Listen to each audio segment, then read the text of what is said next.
Hello ကြာစံကြော်နီးတွေအများကြီးရှိတဲ့ထဲမှာပေါ့နော်ကျမကြော်တဲ့နီးလေးကိုမျှဝေပေးတာပါ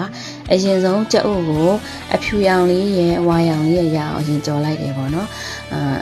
ကြာစံကြော်ထဲမှာအယောင်ဆုံးလေးဖြစ်သွားအောင်ပေါ့နော်ကြက်ဥကြော်ပြီးရနဲ့ပကံထဲကိုခတ်ထည့်ထားလိုက်တယ်ပေါ့နော်ပြီးရနဲ့စီထည့်လိုက်တယ်ပေါ့နော်စီထည့်ပြီးလို့ရှိရင်ချက်သားနှက်ထားတဲ့ဟာလေးကိုထည့်ပြီးတော့မှုေးလိုက်ပါတယ်ကြက်သားကိုအရန်ကြော့အောင်မကြော့ဘူးပေါ့နော်ကြက်သားကြက်လောက်တဲ့အထိပေါ့နော်ကြော်ပြီးရဲ့နောက်မှာတော့အသီးရွက်လှီထားတာထည့်လိုက်ပါတယ်ပေါ့နော်အသီးရွက်ကကျမဗာထည့်လဲဆိုတော့ကော်ဖီတော့ရဲ့မုံလာဦးမီရဲ့ပဲသီးရဲ့ထည့်လိုက်ပါတယ်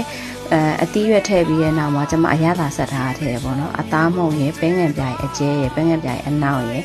ခရုစီရဲ့ထည့်ပါတယ်ခရုစီထည့်အသီးရွက်တွေအကုန်လုံးကိုရောသမမှုေလိုက်တယ်ပေါ့နော်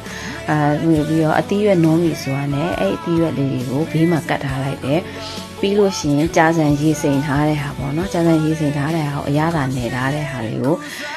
အိုးရဲ့အလယ်မှာကြက်တဲ့အထီးပေါ့နော်ရေလေးနည်းနည်းထဲလိုက်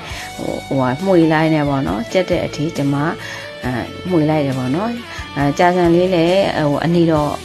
လောက်ရောက်ပြီဆိုလို့ရှိရင်ကြော်ထားတဲ့ကြက်ဥကိုထည့်လိုက်ပါတယ်ကြော်ထားတဲ့ကြက်ဥကိုထည့်ပြီးတော့အသီးရွက်ကြော်ထားတာရဲ့ပဲကြက်ဥကြော်ထားတာရဲ့ကြာစံကြော်ထားတာရဲ့အကုန်လုံးကိုရောသမမှုေလိုက်ပါတယ်ဒီနေရာမှာပေါ့နော်ငရုတ်ကောင်းကြိုက်လို့ရှိရင်လည်းငရုတ်ကောင်းထည့်ပြီးတော့ထည့်လို့ရပါတယ်ကျမကတော့ဒီနေ့ကတော့ငရုတ်ကောင်းနဲ့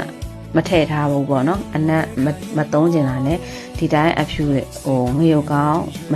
မသုံးမဲနဲ့ကြော်ပြထားတာဖြစ်ပါတယ်အရန်ကိုလွယ်တဲ့အတွက်ကြောင့်လိုက်ပြီးတော့ကြော်စားကြည့်ကြပါလို့ပြောချင်ပါတယ်ကျေးဇူးတင်ပါတယ်ရှင်